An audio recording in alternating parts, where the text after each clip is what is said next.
Aparat Polres Jakarta Utara resmi menahan tersangka penganiayaan terhadap seorang mahasiswa sekolah ilmu tinggi pelayaran Jakarta. Kasus kekerasan yang dilatar belakangi arogansi senioritas hingga menyebabkan kematian ini menjadi sorotan publik. Berdasarkan hasil penyelidikan polisi, kejadian berawal saat korban dan 4 rekannya sesama taruna tingkat 1 masuk kelas menggunakan pakaian olahraga. Oleh tersangka, tindakan tersebut dianggap sebagai kesalahan hingga korban dihukum dan dianiaya di kamar mandi kampus. Meski sempat dilarikan ke klinik, naas, nyawa Putu Satria Ananta Rustika, taruna junior asal Bali tak tertolong. Tersangka adalah orang pertama yang melakukan pemumukulan terhadap satu korban atas nama Putu tadi. Dalam pemukulan di bagian ulu hati sebanyak 5 kali.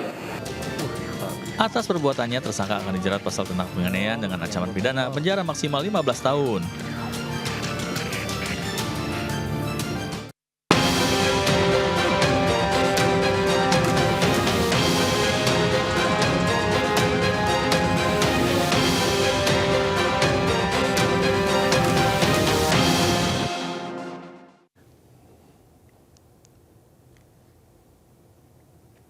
Selamat malam pemirsa, kasus kekerasan yang dilatar belakangi arogansi senioritas hingga menyebabkan kematian di Sekolah Tinggi Pelayaran Jakarta atau dikenal dengan STIP menjadi sorotan publik di masyarakat.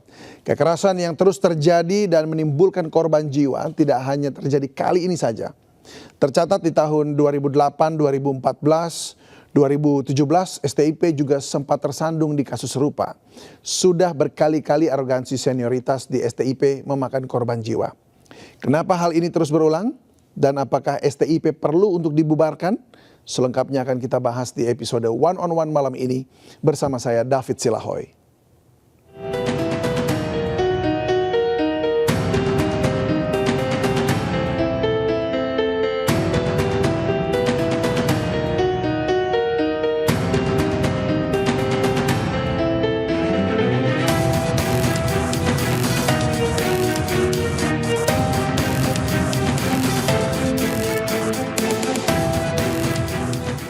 Ya, dan pemirsa, malam ini kita akan membahas lebih dalam penyebab dan dampaknya dengan harapan ada solusinya. Sudah bersama saya pemerhati pendidikan Indra Karismiaji. Selamat malam Pak Indra. Selamat malam Mas David, apa kabar? Baik, luar biasa, sehat Pak Indra. Terima kasih sudah hadir ini lagi di tengah liburan. Pak Indra, kalau kita lihat kasus STIP ini ya, ini sudah berkali-kali terjadi. Ya. Nah, apa tanggapan Anda mengenai peristiwa yang baru saja terjadi beberapa waktu kemarin ini, khususnya di sekolah kedinasan seperti STIP ini? Ya, di saat ini kan bulan Mei ya, kita baru saja merayakan Hari Pendidikan Nasional. Ternyata nasib anak-anak kita, generasi penerus bangsa kita ini tidak semujur apa yang kita bayangkan. Karena kita udah lihat kuliah di PTN, semua UKT naik, mahal-mahal semua. Sekarang kuliah di sekolah kedinasan, nyawa hilang. Ini sebetulnya kita mau dibawa kemana anak-anak kita, generasi muda kita ini ya. Karena juga terus terang 10 tahun terakhir nih Mas David, saya udah ketiga kalinya diundang TV untuk membahas kasus yang sama di institusi yang sama. 2014 saya juga diundang membahas kasus ada yang meninggal di sana, 2017 juga demikian, 2024 kembali lagi hal yang sama. Hal yang sama lagi. Padahal kalau kata orang bule, keledai itu nggak akan mungkin jatuh ke lubang yang sama 2 kali kan gitu. Itu dia. Tapi kita sudah berkali-kali, bahkan kalau nggak salah catatannya sudah ada sejak tahun 2008 kejadian di STIP ini, belum kita bicara sekolah kedinasan yang lain ya. Mungkin ini saatnya, saya nggak bicara dari sisi kriminalitasnya ya, karena bukan bidang saya, tapi dari sisi tata kelola pendidikan kita. Mungkin memang ada yang keliru dalam kita mengelola pendidikan Indonesia ini, karena kalau kita mengatakan pendidikan kita itu berlandaskan Pancasila, Pancasila itu ada kemanusiaan yang adil dan beradab. Apa yang terjadi di sini jauh dari yang namanya perikemanusiaan, jauh dari yang namanya keadaban. Ini justru sangat biadab. Jadi kan bertolak belakang dengan dasar negara kita sendiri. Mungkin saatnya kita menghentikan dulu semua ini, kita duduk bersama, kita evaluasi apa yang sebetulnya telah terjadi. Apakah memang ada hal-hal secara mendasar yang keliru kenapa kita bisa menghasilkan anak-anak Indonesia yang harusnya menjadi pemimpin masa depan yang tadi punya perikemanusiaan, ya kan, punya adab yang tinggi, ya kan, tapi justru malah menjadi manusia yang biadab hanya dengan masalah yang sepele. Tadi kalau kita baca kan merasa tidak dihormati oleh adik kelasnya. Pemuda-pemudi di negara lain, anak-anak di negara lain sudah memikirkan bagaimana tinggal di planet lain nih, tinggal di Mars, tinggal di... Ini kita malah masih mikirin bagaimana dihormatin adik kelas, kalau nggak dihormatin adiknya digebukin sampai nyawanya hilang. Kan berarti menghargai nyawa manusia itu tidak ada dalam alam pikiran anak-anak kita. Nah, ini menjadi satu hal yang nggak bisa disepelekan karena kembali ya berulang kali terjadi. Nah, itu hal-hal yang harusnya menjadi concern kita bersama, kekhawatiran kita bersama, Mas. Baik, kita akan bahas nih satu-satu yang disampaikan tadi, baik itu sistem pendidikannya, lalu kemudian juga budaya seperti itu. Tapi ini kepala sekolahnya bilang bahwa itu lebih kepada personal. Perkelahian seperti itu. Apakah Anda melihat ini ada hubungannya dengan kenakalan biasa saja atau hubungannya lebih kepada sistem tadi? Kalau personal berarti hanya terjadi pada satu individu, nggak akan pernah terjadi lagi. Kalau ini kan berulang kembali terjadi di institusi yang sama. Berarti kan ada satu hal di sana yang nggak pas. Seperti sebuah pride, kebanggaan bahwa dihormati begitu ya? Misalnya seperti itu. Kan juga harusnya sekarang menjadi tanda tanya. Lulusan STIP ini, Sekolah Tinggi Ilmu Pelayaran, itu kan akan bekerjanya di instansi sipil kan? Kenapa harus pendidikannya militer? Apa memang anak-anak ini mau kita suruh perang? Nah itu Itu kan tanda tanya kita kan. Gitu. Mungkin ini hanya karena kultur sudah bertahun-tahun, karena dulu dibawa pelayar itu seakan-akan mirip dengan angkatan laut, dengan marinir. Mungkin dulu juga pelatihnya dari sana karena mereka yang punya pengetahuan tentang bagaimana cara berlayar, teknologi pelayaran dan sebagainya, diawali dari militer karena kita bicara Orde Baru ya. Tapi sekarang 2024 apakah masih relevan dengan pola pendidikan yang seperti itu? Saya nggak mengatakan itu salah, tapi pertanyaan apakah masih relevan? Apa sebetulnya mau diharapkan dengan anak-anak ini dididik dengan cara militer? Ada hubungannya dengan ini nggak, bahwa ini kan pelayaran akan bekerja di kapal, kemudian mengoperasikan seperti kapal-kapal yang besar dan perlu disiplin seperti militer menggunakan tools-toolsnya gitu. Apakah karena itu nggak? Menurut Anda bagaimana? Justru itu kan yang menjadi pertanyaan kita, dan itu harus dikaji secara objektif, secara bersama ya.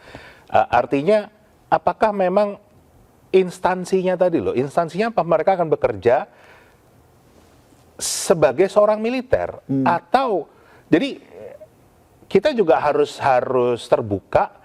Yang namanya orang disiplin itu nggak harus jadi militer, ya kan? Dan nggak harus seperti militer. Begitu. Dan nggak harus didik seperti militer. Kenapa hanya beranggapan yang orang disiplin itu hanya dari militer? Enggak, gitu. Bisa dengan cara lain nih. No. Kalau saya kebetulan seorang Kristiani, orang Katolik nih, yang namanya biarawan-biarawati Katolik itu sangat disiplin, tapi kan bukan militer.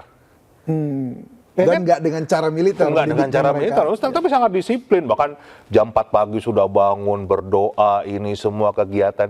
Itu kan contoh, ya kan?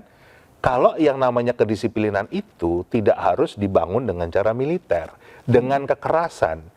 Karena ini yang kita harus hargai adalah nyawa di sini ya. Jadi apakah juga memang kalau katakanlah mereka harus disiplin, apakah harganya itu juga harus kehilangan nyawa? Kan itu hal-hal yang memang harus kita secara objektif ya kan, kita harus terbuka ya kan. Kalau juga bicara tentang disiplin, pertanyaan saya lagi, ada kan memang banyak pihak yang mengatakan ini karena upaya kedisiplinan. Pertanyaan saya berikut, apakah seorang kakak kelas memang punya otoritas, punya kapasitas untuk mendisiplinkan adik kelasnya? Itu aturan dari mana? Dasarnya apa? Apakah memang ada sebuah kajian yang menunjukkan proses pendisiplinan dari para anak-anak di STIP ini atau lembaga sekolah kedinasan lain memang harus menggunakan kakak kelas untuk menjadi penegak kedisiplinan? Dasarnya apa? Saya nggak menemukan itu. Padahal pada saat bekerja nanti di sipil itu tidak otomatis kakak kelasnya jadi atasannya, begitu kan? Betul. Tidak otomatis, tidak selalu harus Tidak begitu. otomatis, Kecuali kan? memang di militer. Ya, di militer pun itu kan berdasarkan pangkat ya. Iya, kan gitu karena loh. pangkat. Ya. Yang juga akhirnya seorang adik kelas juga bisa menjadi atasan dari kakak kelas kalau memang karirnya meningkat baik ya. Iya, Ya iya. kan itu. Jadi kita harus lebih mengutamakan meritokrasi, mengutamakan kinerja, Iya, bukan masalah wah saya kakak kelas harus dihormatin. Jadi ini kan gaya-gaya feodal, gaya-gaya perbudakan kan antara tuan dan budak Iya, ini yang jadi mundur yang- banget kita jadinya ya. Itulah, apakah ini memang peradaban manusia Indonesia? Kan itu pertanyaannya. Di mana negara lain bicara tentang hidup di Mars, kita masih ngebukin adik kelas loh. Mau jadi apa sebenarnya? Kan gitu. Iya, iya, Ini saya bukan mau cari-cari kesalahan, tapi justru ayo mungkin saatnya kita menata ulang lagi sistem pendidikan kita sebetulnya mau kemana. Nah, sebelum kita ke arah ke situ ya, Ya. ini kan Kementerian Perhubungan katanya akan membentuk tim investigasi untuk menyelidiki ini. Sementara Anda tadi katakan, wah ini peristiwa sudah terjadi 3 kali bahkan. Nah, 10 tahun terakhir 3 kali. 10 tahun Sebelumnya terakhir, Mas, bahkan itu juga sebelumnya tahun 2008 ya. 2008 sudah Oke. terjadi. Apakah ini akan efektif kalau bentuk-bentuk tim investigasi aja nih? Enggak. Karena itu saya ibaratkan kayak kita cuman ganti genteng yang bocor. Padahal problemnya ini rangkanya tuh sudah lapuk semua. Jadi yang kita butuhkan justru memang renovasi total. Bagaimana sistem pendidikan kita itu harus dilakukan. Misalnya Bangun ulang gitu ya? bangun ulang. Pertanyaan berikutnya nih misalnya, ini Ya. bukan berarti harus seperti ini ya, tapi salah satu yang kita harus pikirkan, apakah memang Kementerian Perhubungan punya kapasitas, kapabilitas dalam mendidik? Kenapa tidak diserahkan Ya, ya, ya. pada kementerian yang memang bertanggung jawab urusan pendidikan? Kementerian Pendidikan misalnya ya? Misalnya seperti Ya, ya. itu. Kontennya, materinya, bahan ajarnya boleh berasal dari Kementerian Perhubungan.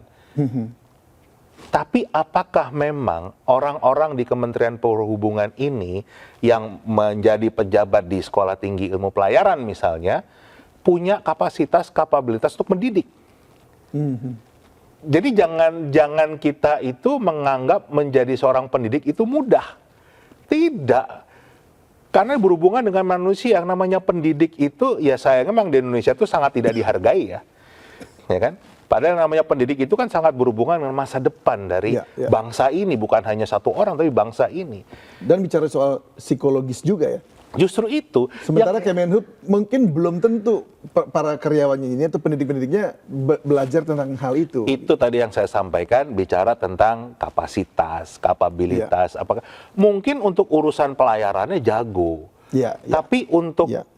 mengajarkan menjadi seorang pelayar yang baik itu belum tentu, ya kan? Ya. Untuk transfer ilmunya loh, misalnya gini lah, kita bisa jadi punya jurnalis yang hebat, ya kan? Tapi belum tentu orang itu bisa mampu mendidik jurnalis lain. Iya, iya. Tapi kemampuan ilmunya sebagai individu sama kayak atlet. Kita Sudah punya, mumpuni, cuma hanya saja tidak mempunyai kemampuan untuk mendidik. karena dia sebagai jagonya di bidang itu bukan untuk mendidiknya. Ya, Nah ini ya, dua hal yang sangat berbeda. Betul, Jadi betul. seorang pendidik itu nggak harus jago di ilmunya, tetapi punya kemampuan mentransfer ilmunya. ilmunya. Nah itu ada dua hal yang sangat berbeda. Nah ini hal-hal lagi yang harus kita juga kaji bersama. Mungkin saatnya kita sudah hentikan kementerian-kementerian yang punya anggaran yang cukup besar untuk punya lembaga-lembaga pendidikan sendiri. Harusnya kalau ilmu pelayaran misalnya, diserahkan ke universitas, buka sebuah prodi bisa. Harusnya kan? Kenapa harus sangat spesifik? Harus punya hanya khusus menjadi sekolah tinggi ilmu pelayaran saja. Apakah memang sangat spesifik? Itu memang mesti dikaji ulang itu. Harus dikaji ulang. Kaji ulang. Sebab misalnya salah satu universitas saya saja ya. Ya. Itu ada yang spesifik khusus yaitu Ya. adalah pertambangan atau geologi. Ya. Kan, ya, itu juga bisa di universitas. Nggak perlu ada sekolah tinggi ilmu geologi begitu yang dari Kementerian SDM. Betul. Ya kan? Mungkin dulu, Ya. ya kan, karena kekurangan dosen, misalnya keterbatasan Ya. sarana prasarana, misalnya, jadi. sehingga era dulu itu disiapkan satu tempat, memang. Tapi dengan perkembangan teknologi seperti ini, apakah masih perlu seperti itu? Nah, itu kita akan bahas usai jeda berikut ini nih Pak. Ya, dan pemirsa, One on One bersama Pak Indra Karismiaji akan kembali usai jeda berikut ini. Tetaplah bersama kami.